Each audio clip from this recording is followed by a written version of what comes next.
On March 23, 1945, General George Patton sat down and wrote a letter to his wife. In it, he told her, "We are headed right for John's place and may get there before he is moved." 2 days later, he wrote again, "Hope to send an expedition tomorrow to get John."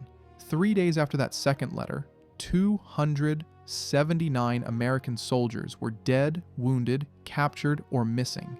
Every single one of the 57 vehicles they'd taken was destroyed or abandoned. And John was still behind enemy lines, now with a bullet in his body.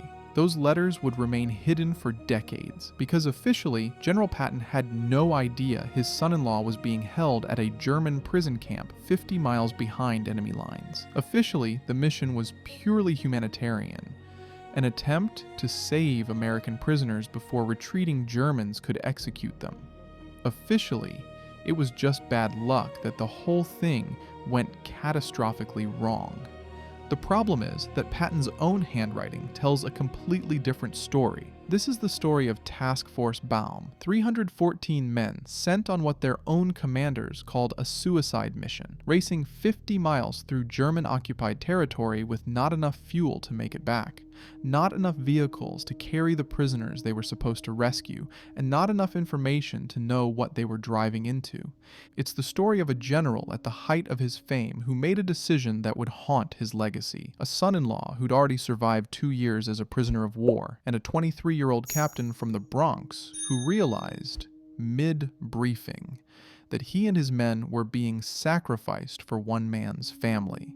The question historians have debated for 80 years isn't whether the mission failed. It obviously did. The question is why it happened at all. To understand what happened in late March 1945, you need to understand George Patton at that exact moment in time. He was 59 years old and at the absolute peak of his military career. Just days earlier, on March 22nd, his Third Army had crossed the Rhine River, beating British Field Marshal Bernard Montgomery by a full 24 hours. This was a massive propaganda victory. Montgomery had been planning his Rhine crossing, Operation Plunder, for weeks with elaborate preparations. Patton just did it first. Eisenhower sent him a personal letter of appreciation. The American media loved him. His ivory-handled revolvers, his profanity-laced speeches, his theatrical posturing, it all made great copy. Old blood and guts, they called him. His soldiers had a darker joke about that nickname. Yeah, our blood and his guts. Patton was brilliant. He was also vain, impulsive, prone to insubordination, and had a habit of operating beyond his authority that drove Eisenhower crazy. 2 years earlier, he'd slapped 2 shell-shocked soldiers in hospital tents in Sicily, calling them cowards. That nearly ended his career. Eisenhower gave him a secret reprimand and benched him for months. He only brought Patton back because they needed his tactical genius for the invasion of Europe. Now, in March 1945, Patton was racing eastward into Germany faster than any Allied commander. He was capturing thousands of German soldiers. He was making headlines, and he was very, very aware of what Douglas MacArthur had just accomplished on the other side of the world. In January 1945, MacArthur's forces in the Philippines conducted the raid at Cabanatuan. They freed 522 American prisoners of war in a perfectly executed operation that made international headlines. A month later, in February, MacArthur's forces did it again at Los Baños, freeing 2,147 prisoners. More headlines, more glory, more proof that MacArthur was winning the war in the Pacific with style. Patton, according to multiple accounts, was not pleased. He reportedly said he would make MacArthur look like a piker. That's not just competitive talk. That's a man who measured his worth in newspaper coverage and historical legacy, declaring that he needed to outdo his rival. And the way you outdo 2 successful POW rescues is with an even more dramatic POW rescue. The only problem was finding American prisoners to rescue. Lieutenant Colonel John Knight Waters had married Patton's daughter Beatrice in 1934. He was a West Point graduate, class of 1931, a career Army officer, the kind of son-in-law a general like Patton would want. Waters had been captured in Tunisia on February 6, 1943, during the same disastrous battle that led to Patton taking over the II Corps. For nearly 2 years, he'd been held at Oflag 64, near Subin, Poland. Then, in January 1945, with Soviet forces closing in from the east, the Germans decided to move their prisoners westward. Waters and roughly 400 other American officers were forced to march 340 miles through freezing Polish and German countryside in the dead of winter. Minimal food, inadequate clothing, sub-zero temperatures.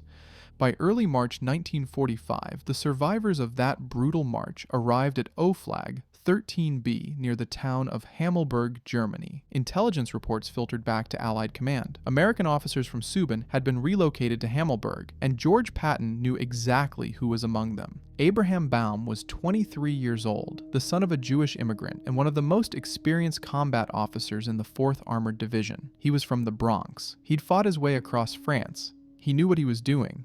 When Patton selected him to lead the rescue mission, Baum didn't know why he'd been chosen. He didn't know about the letters to Beatrice Patton. He didn't know that Patton's personal aide, Major Alexander Stiller, would be joining the mission specifically because Stiller knew John Waters personally and could identify him. Baum would find out the truth during the mission briefing on March 26th, and when he did, he would be furious. Oflag XIII-B was a nightmare wrapped in barbed wire. Originally built to hold Serbian officers captured in 1941, the camp had recently been expanded for Americans. By late March 1945, it held 1,291 American officers, 127 American enlisted men, and approximately 4,000 Serbian officers.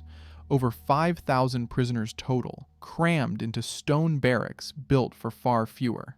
The conditions were devastating. With fuel shortages across Germany, the camp could barely heat anything. Rooms averaged around 20 degrees Fahrenheit. Over 200 men were packed into each barrack. There was no hot water. The toilet facilities were grossly inadequate. Food was scarce. Disease was everywhere. The International Red Cross inspected the camp on March 25, 1945, just one day before Task Force Baum would arrive, and reported acute shortages. No Red Cross parcels had made it through. No books, no sports equipment, no entertainment. Morale had collapsed. Most of the American prisoners had just survived that 340-mile forced march from Poland. Many had arrived with unhealed wounds from the battlefields where they'd been captured. Dysentery was rampant. So was influenza. Trench foot. Malnutrition. These weren't healthy soldiers waiting for rescue. These were broken men barely surviving. When Patton floated the idea of a rescue mission, every officer in his chain of command pushed back. General Omar Bradley, commander of the 12th Army Group and Patton's direct superior, explicitly objected. He thought it was too risky, too far behind enemy lines, with too little chance of success. Patton went ahead anyway. After the mission failed, Bradley publicly denied ever approving it. General William Hogue, commander of the 4th Armored Division, thought it was suicide. The math didn't work. 50 miles behind enemy lines, unknown enemy strength, no air support beyond a certain point, no artillery cover, not enough fuel for a round trip. The division had just been fighting hard, men were exhausted, vehicles needed maintenance. Lieutenant Colonel Creighton Abrams, yes, the Creighton Abrams, who would later become Army Chief of Staff and have a tank named after him, commanded Combat Command B of the 4th Armored. When he was told about the mission, he wanted to send his entire 4,000-man combat command, a real force, something that could fight its way out if things went wrong. Patton refused. A full combat command would slow the 3rd Army's advance. He wanted a small, fast force. Lieutenant Colonel Harold Cohen, whose units would actually execute the mission, initially resisted. Patton personally showed up at his headquarters to make it happen. Every single officer who was asked to carry out this mission thought it was a bad idea. They did it anyway because George Patton was George Patton, and when he wanted something done, it got done. On March 26, 1945, Captain Abe Baum received his orders. Take 314 men, 10 M4A 3 Sherman medium tanks, 6 M5A 1 Stuart light tanks, 3 self-propelled 105mm guns, 28 half-tracks, 13 jeeps, drive 50 miles behind German lines, find the prison camp, liberate the American prisoners, bring them back. Baum had less than 12 hours to prepare. His men had no exact location for the camp, just a general area near Hammelburg. They had basic road maps, nothing detailed. They had no solid intelligence on German troop dispositions along their route. They would have to ask German civilians for directions. The fuel situation was particularly grim. The vehicles Baum had didn't carry enough for a round trip of over 100 miles through hostile territory. Major Stiller suggested they could capture German fuel along the way. Suggested is doing a lot of work in that sentence. They were betting 314 lives on finding enough German gasoline to get home. During the briefing, Baum learned that Major Stiller would be joining the mission. Stiller was Patton's personal aide. That was unusual. Why would a general's aide tag along on a combat rescue? Then Baum learned the rest. Stiller was there because he knew Lieutenant Colonel John Waters personally. He could identify him. He was there to make sure Patton's son-in-law got out. Years later, Baum described his reaction: fury. He realized in that moment that he and his 313 men were being sent on what amounted to a personal rescue mission for the commanding general's family member. When Patton promised Baum the Medal of Honor if the mission succeeded, Baum reportedly replied, "I have my orders, sir. You don't have to bribe me." He took the orders. He didn't take the bribe. Late on March 26th, Task Force Baum rolled out toward Schweinheim, a town south of Aschaffenburg that sat between them and the open road to Hammelburg. Intelligence had indicated light German resistance. Intelligence was wrong. Schweinheim was heavily defended. What should have been a quick breakthrough turned into hours of brutal street fighting. Tanks fired at point-blank range. Infantry cleared buildings. Men died in the darkness. By the time Task Force Baum finally punched through, it was nearly 2:30 in the morning on March 27th. They had already lost the most precious asset they had: the cover of darkness. The original plan called for them to move at night, when German aircraft couldn't spot them, when they could slip through gaps in enemy lines unseen. Now they would have to race toward Hammelburg in daylight, hoping speed could compensate for visibility. As dawn broke on March 27th, Task Force Baum pushed east. The German countryside was not empty. They encountered resistance almost immediately. Small units, scattered defenders, nothing they couldn't handle individually, but each engagement cost time, ammunition, and sometimes lives. They destroyed a German train. They attacked a rail marshalling yard. They fought through villages where German soldiers fired from windows and rooftops. Baum was wounded twice during the morning, shot in the hand and in the knee. But he stayed in command, stayed mobile, kept pushing. The losses accumulated. A tank here, a half-track there. Men killed, men wounded, vehicles destroyed or abandoned. One of the half-tracks that was destroyed contained their reserve fuel supply. That single loss might have doomed them all. By mid-morning, German reconnaissance aircraft had spotted the column. Whatever element of surprise remained vanished. German commanders began redirecting forces to intercept what they believed was the spearhead of a major American offensive. In one sense, this actually worked in the Third Army's favor. German units that might have reinforced northern defensive positions instead converged on Task Force Baum. Patton would later cite this as proof the mission served a legitimate tactical purpose. For the men of Task Force Baum, that was cold comfort. They were now driving through enemy territory with diminishing fuel, diminishing ammunition, and an entire German regional command trying to destroy them.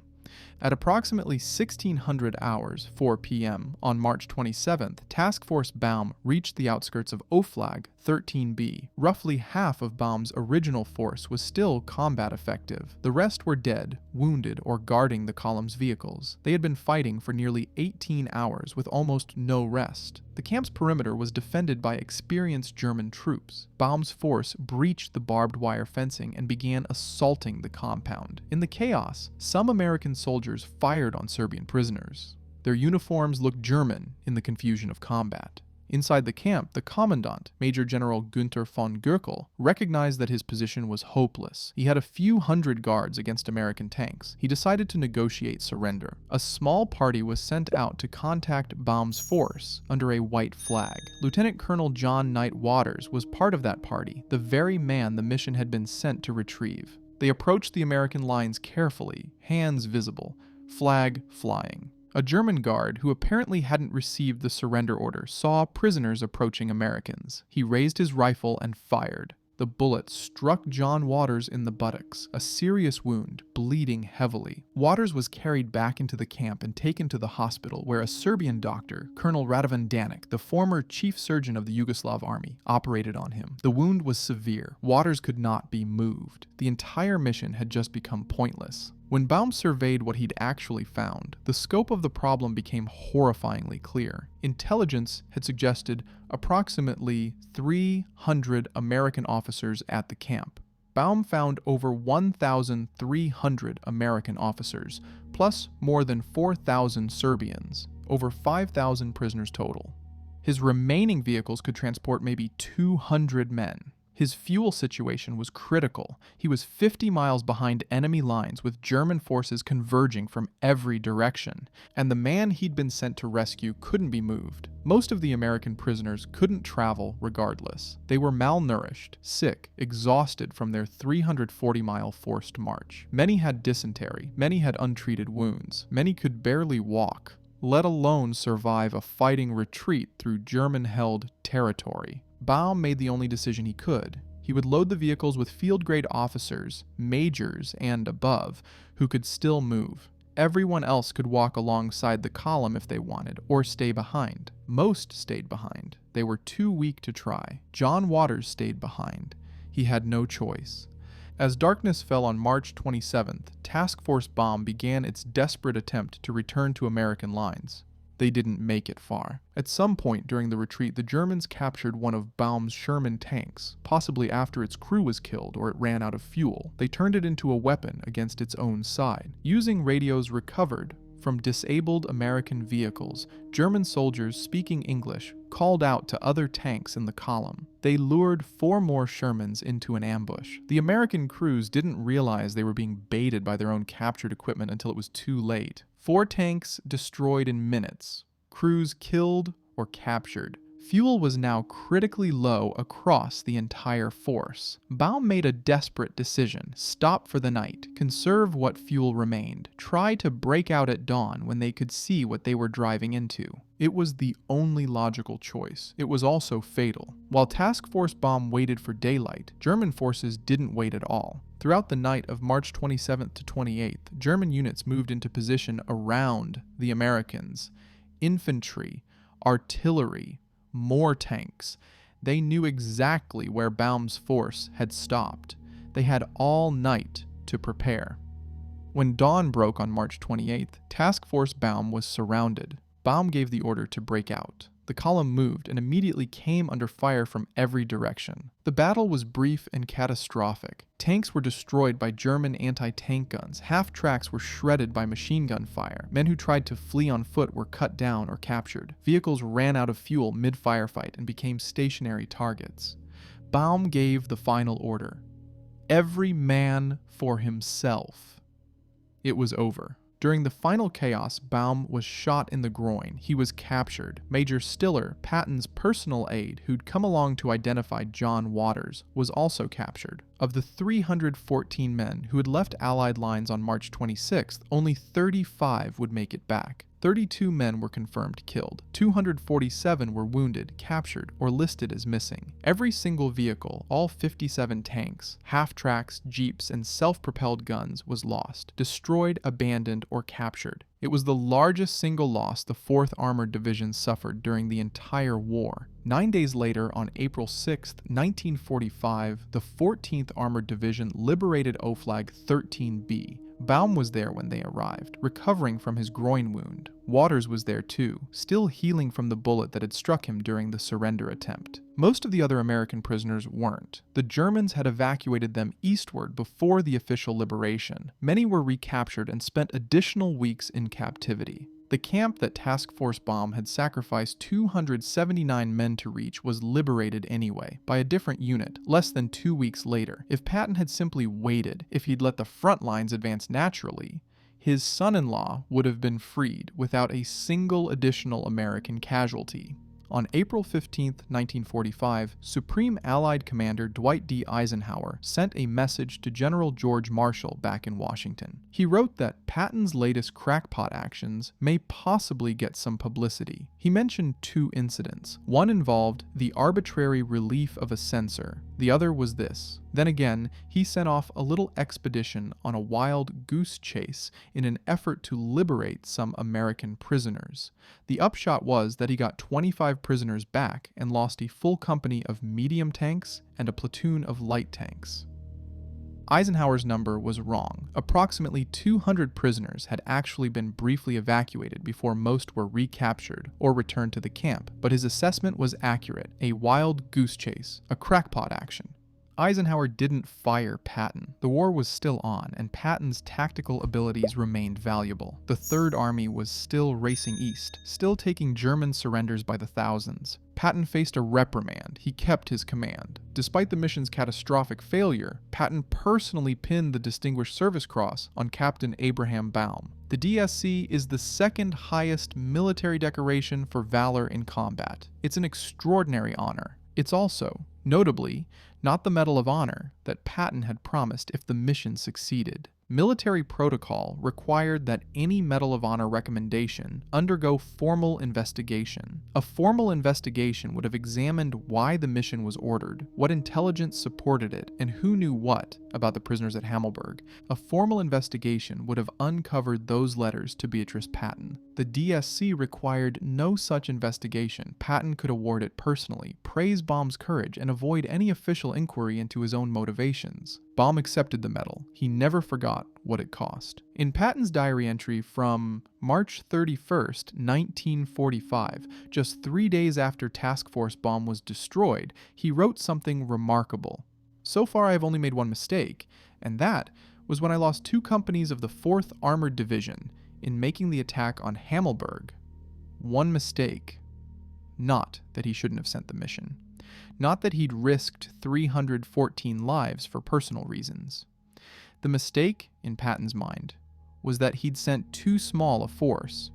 He continued, I made it with only 2 companies on account of the strenuous objections of General Bradley to making any effort at all. Had I sent a combat command, as I had first intended to do, this mistake would not have occurred. He was blaming Bradley. If Bradley hadn't objected, Patton would have sent 4,000 men instead of 300, and the mission would have succeeded. The 279 casualties weren't the mistake. The insufficient force size was the mistake. Years later, in his posthumously published memoirs, War as I Knew It, Patton made an even more revealing statement. Throughout the campaign in Europe, I know of no error I made except that of failing to send a combat command to Hammelburg.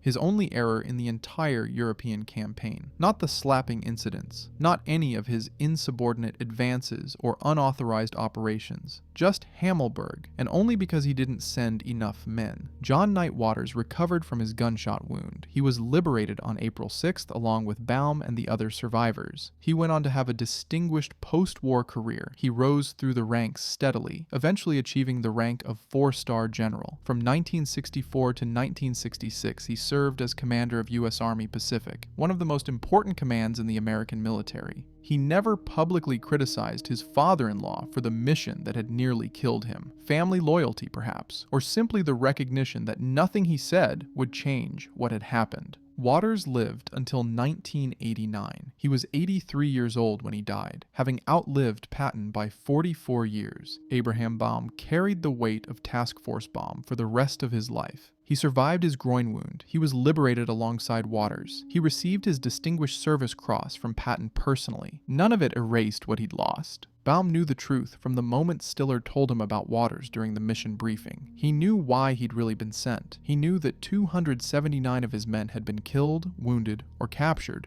for one general's son-in-law. He remained bitter about it for decades. In interviews later in life, he didn't hide his feelings about how the mission had been conceived and ordered. Baum lived until 2013. He was 91 years old, a long life for a man who'd nearly died at 23 in a German forest surrounded by enemies. The 32 men killed in action during Task Force Baum were buried in Europe. Most lie in American military cemeteries in France and Germany. The 247 men who were wounded, captured, or went missing had varying fates. Some were held as prisoners for the final weeks of the war. Some escaped and made their way back to Allied lines.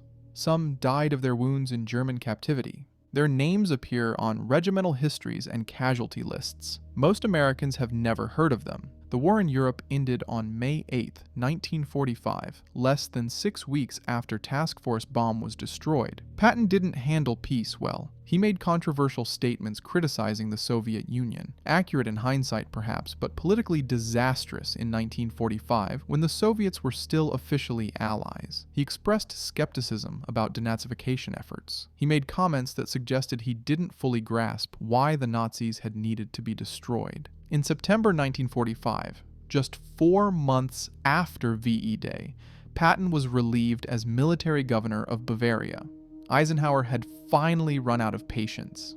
He was given command of the 15th Army, a paper-shuffling assignment, compiling war records and historical documents. No glory, no headlines, no tanks racing across enemy territory. For George Patton, it might as well have been exile. On December 9, 1945, Patton was riding in a Cadillac staff car near Mannheim, Germany. He was heading to a hunting trip, one of the few pleasures left to a warrior without a war. The car was driven by Private Horace Woodring. At a railroad crossing, they collided with a U.S. Army truck. It was a low-speed accident, nothing that should have been catastrophic. Patton wasn't wearing a seatbelt, they weren't standard then, and he struck his head on the partition between the front and rear seats. His neck broke. He was rushed to a military hospital in Heidelberg, paralyzed from the waist down. Doctors confirmed the spinal cord injury was severe. There was little they could do. For 12 days, Patton lay in that hospital bed, unable to move his legs, unable to command, unable to do anything but wait. On December 21,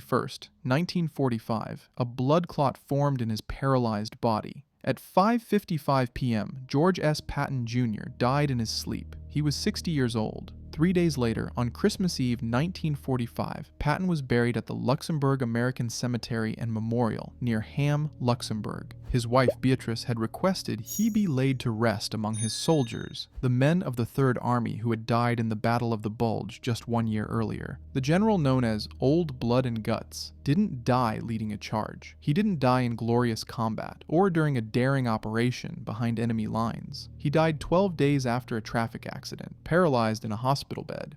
His final months spent commanding an army of paper pushers. The last major military decision of his career, Task Force Baum, had been a catastrophic failure that cost 279 men their lives, their freedom, or their health. His son-in-law would have been freed anyway. The letters exist. We are headed right for John's place. Hope to send an expedition tomorrow to get John. The diary entry exists. My only mistake. The memoir admission exists. The only error I made. Patton knew. He always knew. Whether you call it a rescue mission or a vanity project, whether you see it as a father's love for family or a general's disregard for his soldiers' lives, 314 men drove into German-held territory because George Patton wanted his son-in-law back. 35 came home. 80 years later, the numbers haven't changed. 32 dead, 247 wounded, captured, or missing, 57 vehicles destroyed, one son-in-law shot during a surrender he was trying to arrange, and a camp that was liberated 9 days later anyway. The question isn't whether Task Force Baum failed. The question is whether any of those men should have been sent at all. Patton wasn't the only general who let ambition override judgment, or the only leader whose personal interests cost soldiers their lives. The difference is that Patton left a paper trail. And if you want to see what happens when a commander's ego faces no limits at all, when the cost is measured in tens of thousands of lives instead of hundreds, that story is coming next.